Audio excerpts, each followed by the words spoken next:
Welcome to the Community Collective Podcast, a flip-flop agent production in collaboration with the Davison Area Chamber of Commerce. I am your host, Johnny B. Good. Welcome to a new edition of the Community Collective Podcast. I am Travis Howe, the Executive Director of the Davison Area Chamber.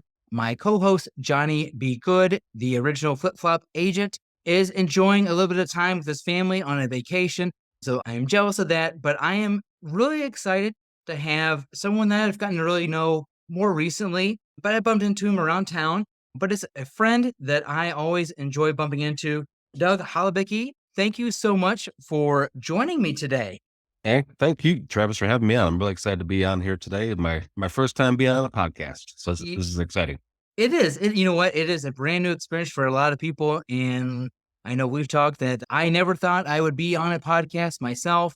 And now we're growing it and promoting our community and so many wonderful businesses. So this is a great avenue just for me to learn about what's going on everywhere as well. Awesome. So, Doug, I know you have a very good background in a lot of areas. Yeah. But something that is always the first question we like to ask, and it gets really the kind of conversation started for myself and for our listeners, is fill us in. What is your background, kind of work experience, education, or kind of anything that would be interesting about what you've done over the years? Okay. Awesome.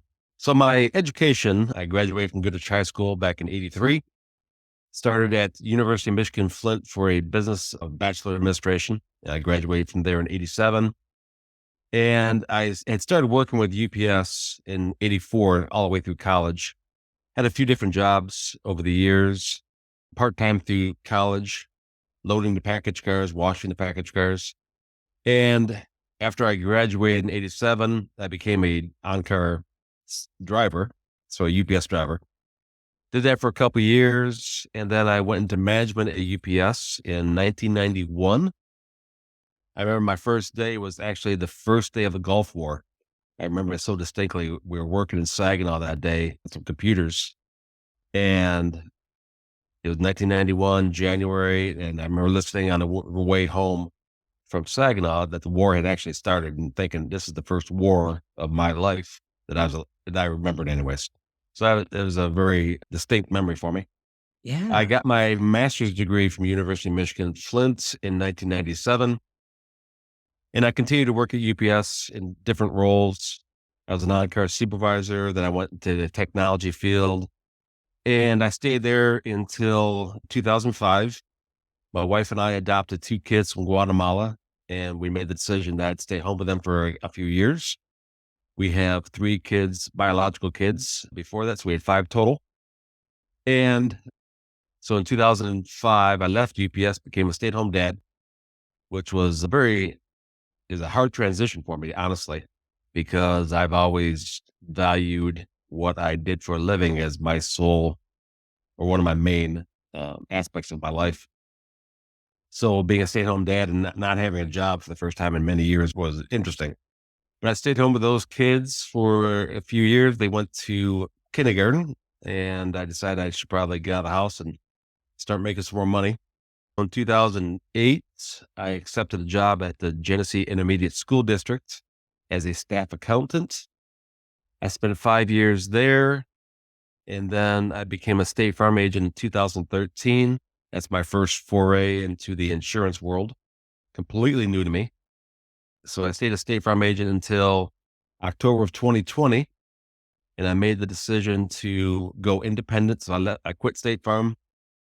Basically started brand new again, just 3 years ago, about this time of year, actually, and opened up my independent insurance agency out in Imlay City, Halabicky Insurance Group. And I've loved it ever since then. I get to work with so many different companies, different opportunities to take care of my clients. And I plan on continuing this until I retire, probably 5 to 10 years from now. But that's my work and education experience so far. Oh my goodness. Talk about kind of a wide variety. When I interacted with individuals, when they have such a diverse background and experiences, I think it's very beneficial for people. Right there, you said you started with UPS and move up and were in different roles. and then went to stay-at-home dad for a while, which I admit I love the idea of it because I work from home Okay. myself. So spending time with family is so important.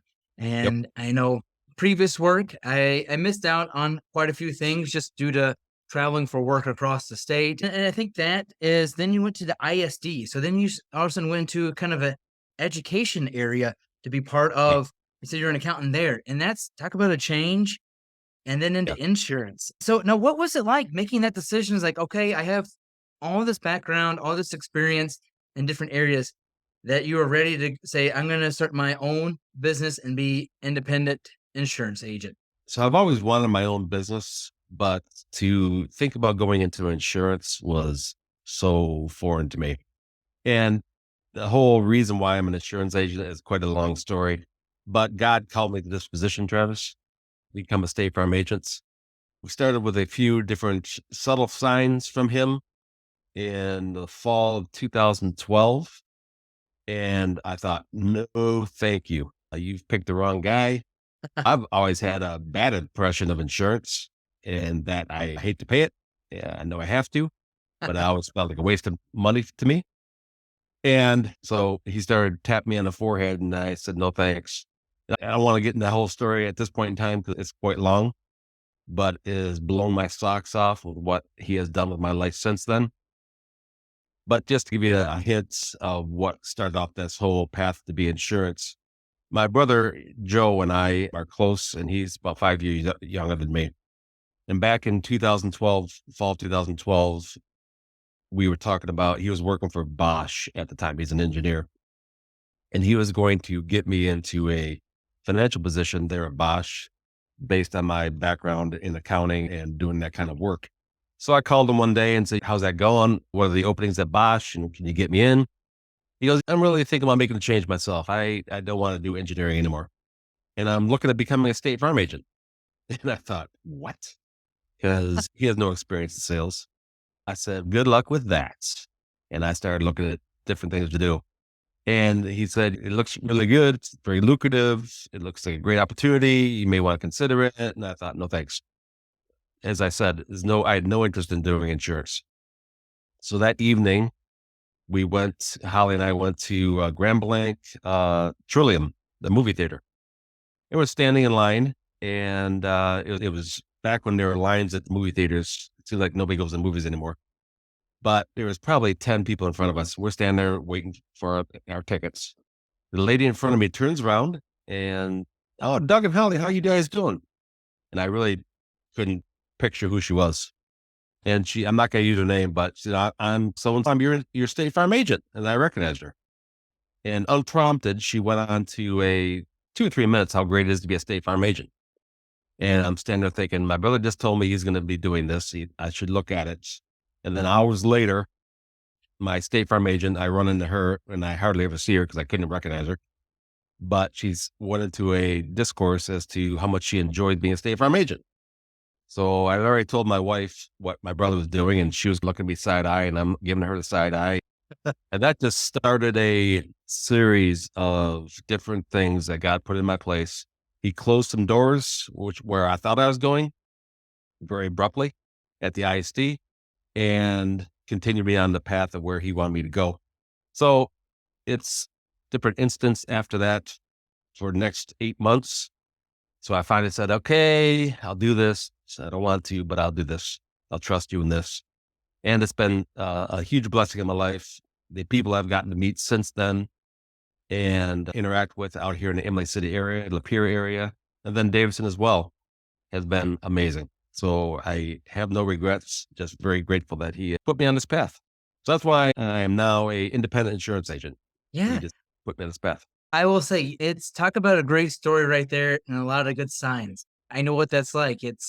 I was in the same career field for about 15 years, and Deanna and I had always talked and prayed about what's going to be next for me. How can I get closer to home? So I Yep. definitely know when something comes up and you start seeing some signs and Yep. things pointing in, and it's amazing how things work out.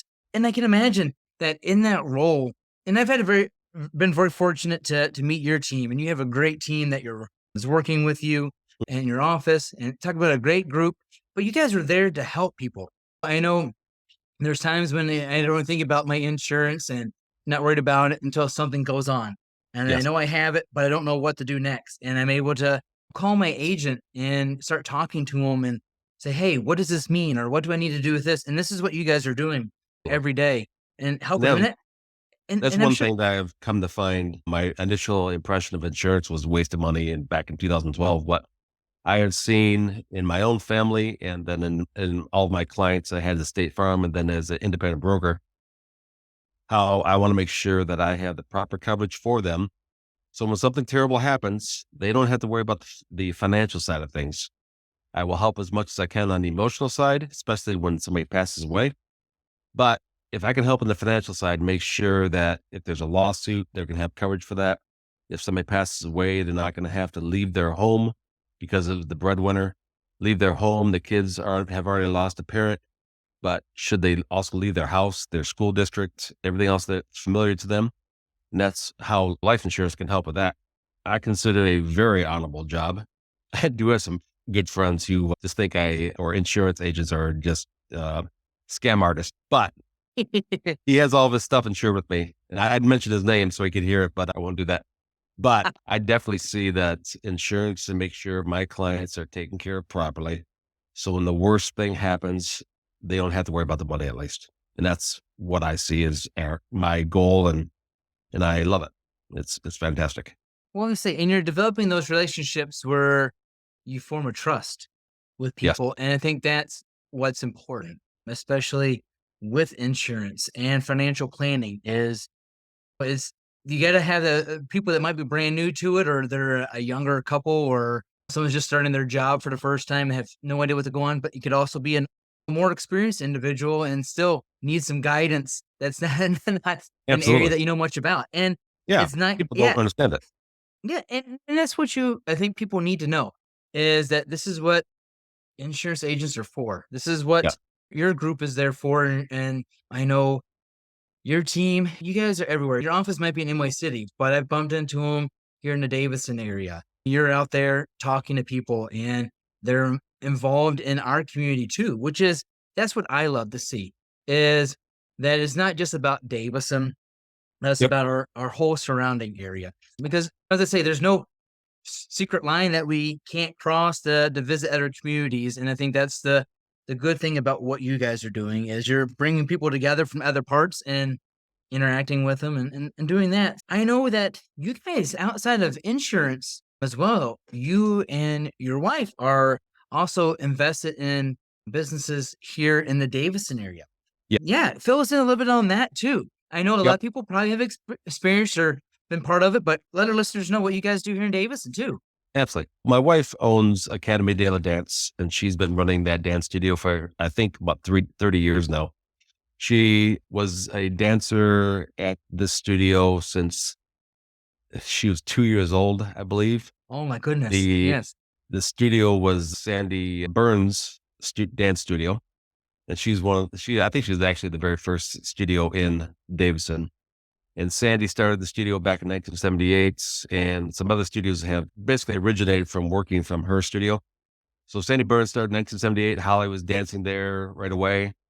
They actually had a dance studio out on Coldwater Road, right down the road from her house and where we live now. It's an apartment building now, but that used to be a dance studio.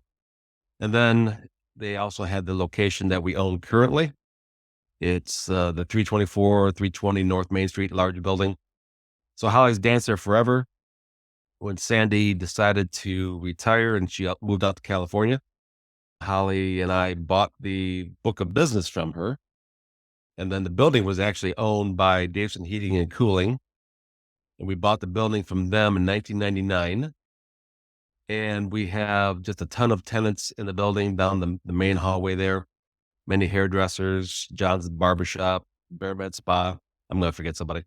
But we have a lot of different businesses in that building that are frequented by so many people throughout the community. And then Holly runs a dance studio out of there as well. So she's been running that for a little over 30 years. And that studio is for kids as young as I think she has 18 months to 2 years old, all the way through adults. And it grows every year. We also have a group of adults who dance for us who are mentally challenged in some way or physically challenged. And that's near and dear to Holly's heart because she was a special ed director for Davison schools. Our oldest daughter had cerebral palsy and it was mentally impaired. So that's clientele, that group of people was always near and dear to our hearts. So we have a large group of those kind of adults who basically live with mom and dad still, but this is one of their activities that they do to get some camaraderie and exercise, and they just love it. And we love having those folks with us. So that is the building that we own downtown. I also own a building out here in my city where my insurance agency is. I purchased that from a physical therapist back in October of 2019. And we started renovations right during COVID, as COVID started. So that was interesting. And then I moved into the building in September of 2020. And then I transitioned to my independent brokerage in October of 2020. And this is where we are today.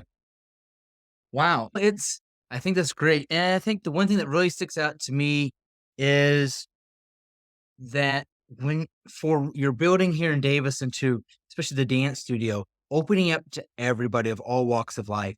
Absolutely. I know I've interacted with Ireland's Dream in the area, and I know you guys have too, Yep. and it's an amazing mission. And so years ago when I was going to graduate school, I was a substitute teacher, made me appreciate teaching a lot more. But I would say the spending time in a classroom with special needs students meant so much to me because I think they really appreciate that time you spend with them and just getting them the be part of everything else that's going on, be with their friends that they know, and do everything that everyone else is doing too. So Yes. I love that. I think that's a great thing. And I love seeing that in our community. But then also, yeah, the importance of all those businesses right there in your building too. I know I've walked down there and met with several of them and said hi. And I'm always amazed at the variety that is in Davison right there. So it is. So that has to be interesting for you guys. You're interacting with one different businesses that have Yes. different interests and needs, but then the owners too. I'm sure you got to find something that's a variety, but offer something to residents, Mhm. which is good. But it also gets you and in the community too. And I know you guys are involved in community events Yes. for your insurance group, but then also your building right there and the businesses that are inside there are involved in the community. So it really is, it's a network.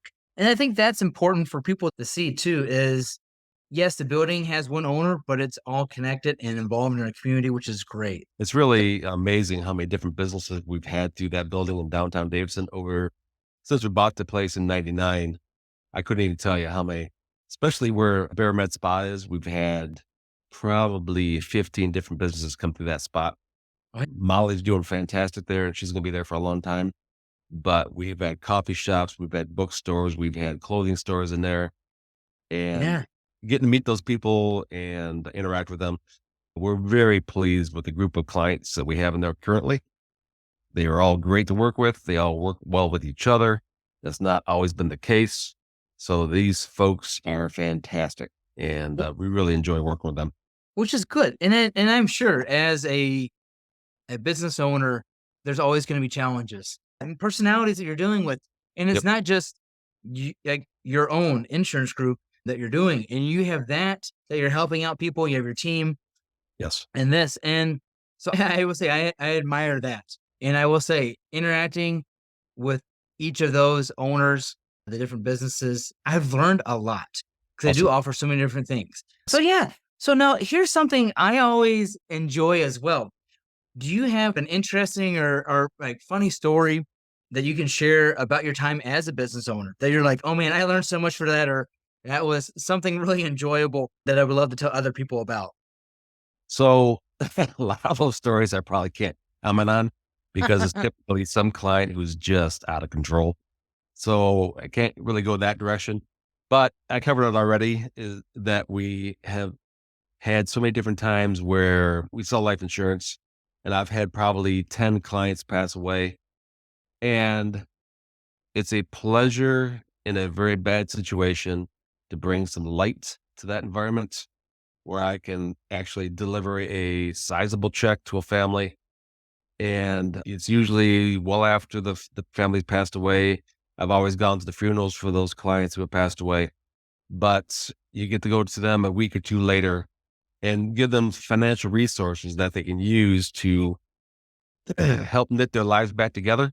And prayed with clients before in various different situations, but the opportunity to help in the financial realm in those situations, and just making sure that people have the proper coverages for bad car accidents. For knock on wood, I've never had a whole house fire yet, so hopefully, I'm not right now, that does not happen. But Yeah. the opportunity to be involved in people's lives, and that's interesting to me as well, where I get to sit down and talk with people and find out what's going on in their lives, what kind of lines of insurance they need, or just find out what they do for a living, find out about their kids, find out about their relationships, going out to the houses and seeing their houses. I went out to so here's an interesting story. I was at the Lapeer Chamber of Commerce meeting a couple months ago, and I sat down with this older couple who were just sitting by themselves, got talking with them. I come to find out he is a world-renowned pianist who has Wow. traveled all over the world. He was a United States ambassador for us, a musical ambassador, Wow. and was able to make a career out of playing the piano since I think the 50s. He's 85 now. And just hearing his stories, hearing the people that he has met from that career. He was interviewed by the Library of Congress in 2004. They had him there for 3 days and just talked to him about what his career is all about. And it just blows me away that you can meet somebody like that who was just sitting in the corner quietly by themselves and hear about that kind of a lifetime career for the two of them. It blew me away. Yeah, I was gonna say from everyone that you can interact with through all your businesses, that Yes. would be, I think, the most interesting situation where you just sit down and start talking to someone, and you Hmm. find out that you're next to this extremely talented Yeah. musician who's traveled. And the most fascinating part about your job, It you is never very know cool. who you're gonna meet or talk to or help or just get to know them. Absolutely. I, It's pretty cool. I would almost want to be like, can you come to something and just play for us? And that way we can just listen to what you're doing. And So he probably would, Travis. I've been out to his house since then. So you and yeah, I can talk about that later, but I wouldn't be surprised. He was actually leaving for Chicago. I went to his house. He has a VRBO house, a beautiful home that I'm going to insure for him. And he was heading off to Chicago for a couple of days to do some gigs there. So wow. I would not be surprised if it's something we could do. So Yeah. we'll have to talk about that. We will. I think that'd be amazing, and that's what I think. I am not a musically talented person. My dad got all that talent and Okay. his background over the years and his education, so I know I value and appreciate people that have that musical talent and enjoy listening to it. Doug, so He was pretty yeah, much self-taught as well. I think for something that you attend so many events and are involved in so many communities, what's something you sit there, you talk about NY City, you talk about Lapeer and Davison. What is what type of community organizations and events have you been part of over the years? And what were some of the ones that you just enjoy every year saying, "Oh, I really like going to this festival," or "I know my team has always been part of this long history." Um, so been very involved in Inlet City, especially. So I'm on the Inlet City Chamber Board currently, and been involved in all the various activities that Inlet City Chamber does out here.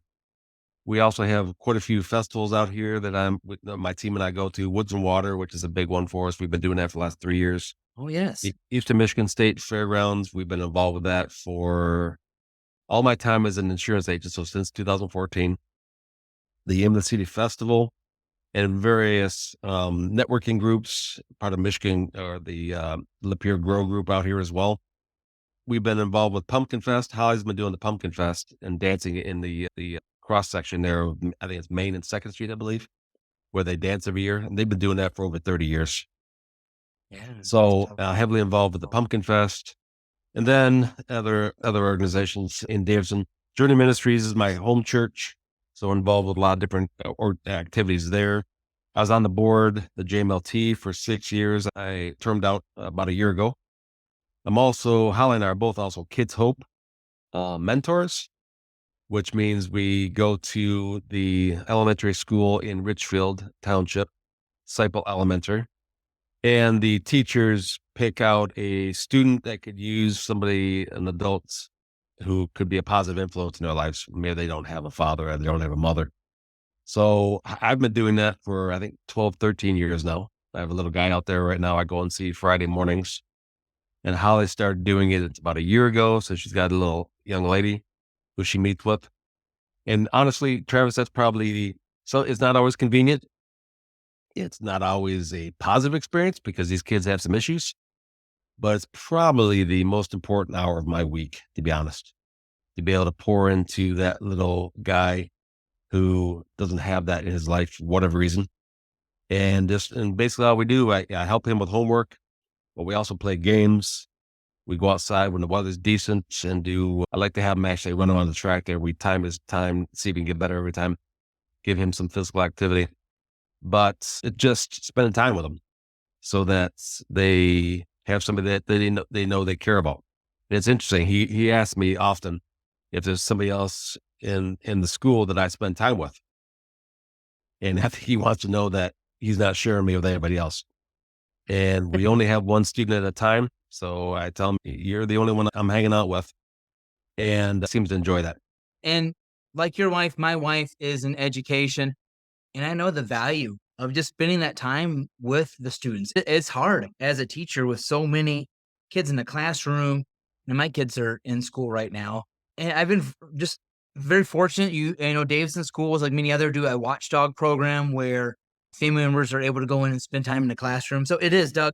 I think that is you pointing out how important it is to spend time with in schools, volunteering with those students, just to show them that little extra love and encouragement. I'm sure it can make a big difference in their lives. And they always remember that too. And it shows right there that there's so many things in our community, whether you're involved with a chamber or a local festival, that there's something for everyone.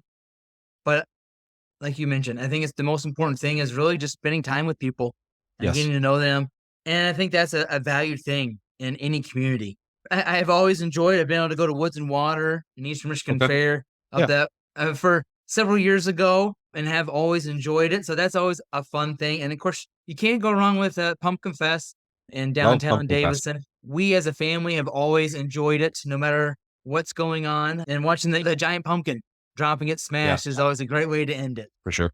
Doug, I know you're a busy guy, and I always appreciate your time. So just to finish up these last couple minutes, Huh?